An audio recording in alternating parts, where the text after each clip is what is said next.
Madalas itanong tungkol sa mga testamento, pagpapamana, at pamanang minan. Ano ang isang testamento? Ang testamento ay isang legal na dokumento na nagbibigay daan sa isang tao na kontrolin kung paano ipamamahagi ang kanilang mga ari-arian pagkatapos nilang mamatay. Ito ay dapat isagawa ayon sa mga formalidad na itinakda ng batas at magsisimula lamang kapag namatay na ang nagpapamana.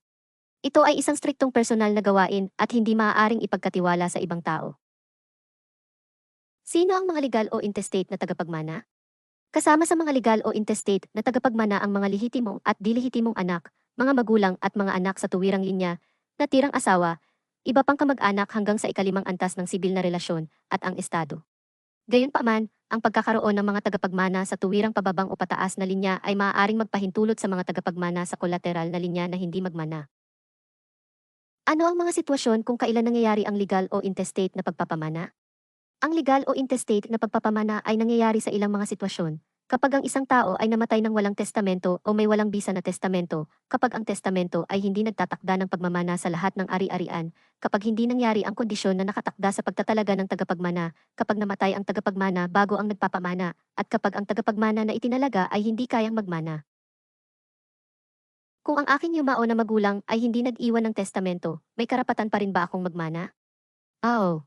Kung ang isang tao ay namatay ng walang testamento, ang kanilang mga tagapagmana ay magmamana ayon sa batas.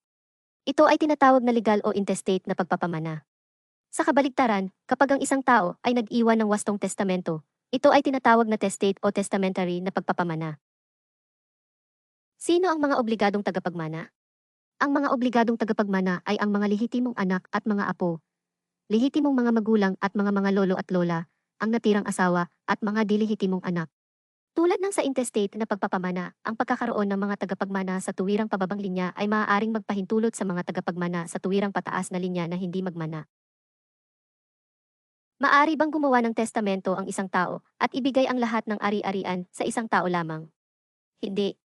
Isang bahagi ng ari-arian ng yumao ay nakalaan sa pamamagitan ng batas para sa mga obligadong tagapagmana.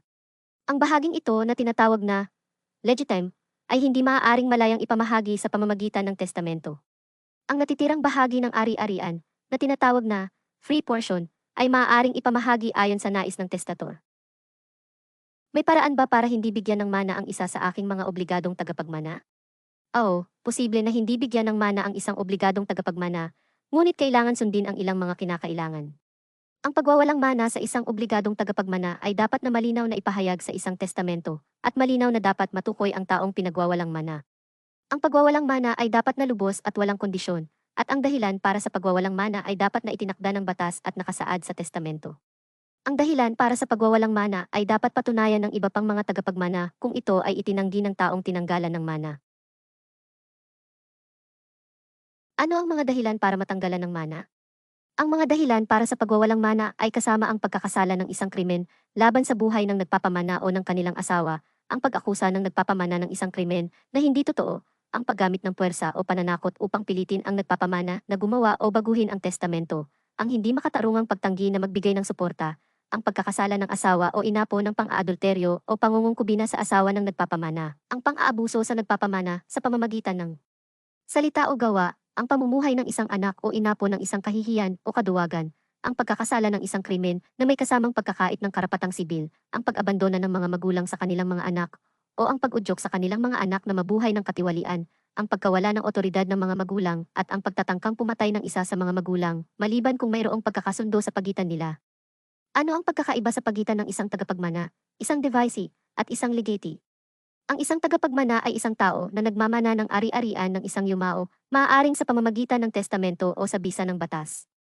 Ang isang devicee, isa na binigyan ng tunay na ari-arian, sa pamamagitan ng testamento, o legatee, isa na binigyan ng personal na ari-arian, sa pamamagitan ng testamento, ay nagmamana lamang ng partikular na bagay na ipinamana sa kanila.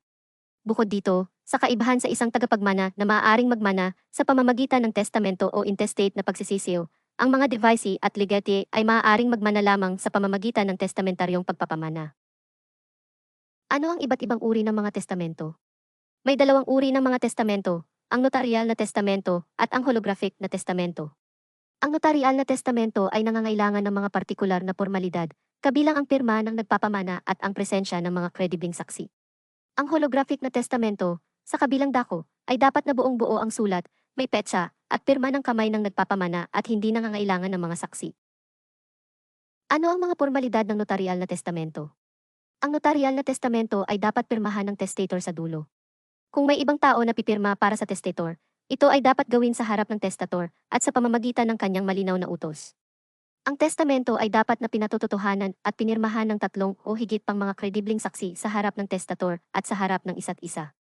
Ang bawat pahina ng testamento, maliban sa huling pahina, ay dapat pirmahan ng testator o ng taong pipirma para sa kanya, pati na rin ng mga saksi.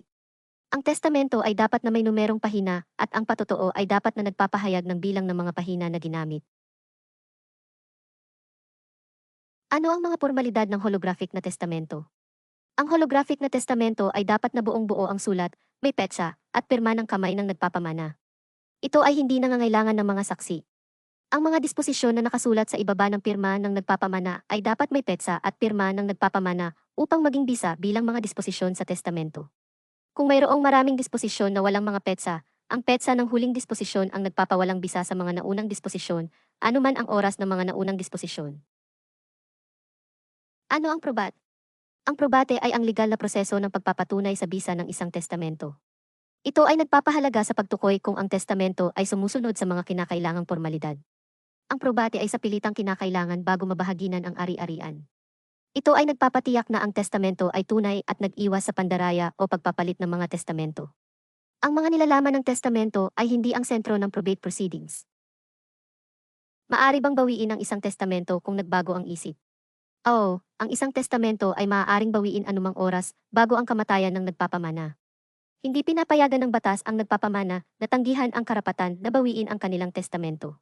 Ang pagbawi ay maaaring gawin sa pamamagitan ng paggawa ng isang bagong testamento na nagbabawi sa naunang testamento o sa pamamagitan ng pisikal na pagwasak ng testamento.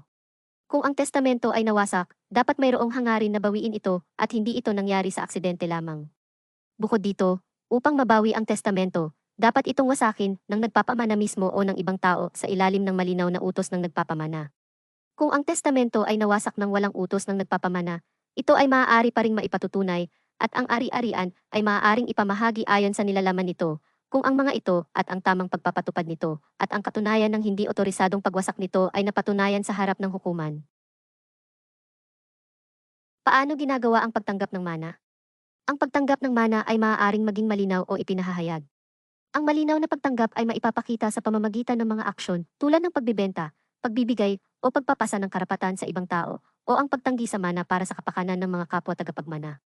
Ang ipinahahayag na pagtanggap ay nagaganap kapag ang isang tagapagmana ay hindi nagpahayag sa hukuman sa loob ng 30 araw matapos maglabas ng utos para sa pamamahagi kung siya ay tatanggapin o tatanggihan ang mana sa kaso ng judicial settlement. Kung hindi ko nais tanggapin ang aking mana, maari ko bang tanggihan ito?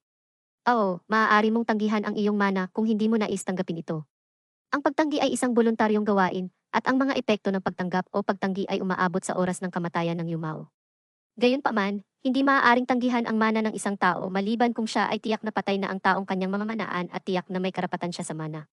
Hindi maaaring tanggihan ang mana ng maaga dahil kung ang tao ay buhay pa, wala pang dapat tanggapin o tanggihan. Paano kung maihahayag ang pagtanggi ko sa aking mana? Sa pagtanggi sa mana, kinakailangan na ang pagtanggi ay isagawa sa pagsusulat na maaaring maging sa isang pampublikong o otentikong instrumento o sa pamamagitan ng petisyon na isinumite sa hukuman na may jurisdiksyon sa mga proseso ng testamento o intestate. Abiso, ang impormasyong ibinigay ay inilaan lamang para sa pangkalahatang impormasyon at hindi dapat ituring bilang payo sa batas. Ito ay hindi kapalit ng propesyonal na payo sa batas. Walang abogado-kliyente na ugnayan na nabuo sa pamamagitan ng paggamit ng impormasyong ito. Kung kailangan mo ng payo sa batas, mangyaring magmensahe sa amin para sa gabay batay sa iyong partikular na kalagayan. Bukod dito, ang mga bagay na nakapaloob sa sumusunod ay isinulat sa ilalim ng batas, mga patakaran, at mga kaso na umiiral noong oras ng pagsulat at pagpost, at hindi kasama ang anumang mga pagbabago sa hinaharap tungkol sa paksa na pinag-uusapan. Maaari kang magmensahe sa amin sa aming pahina sa Facebook ng J.C. Law Office. Mangyaring huwag kalimutan na mag-like, i-share at sundan ang aming pahina. Salamat!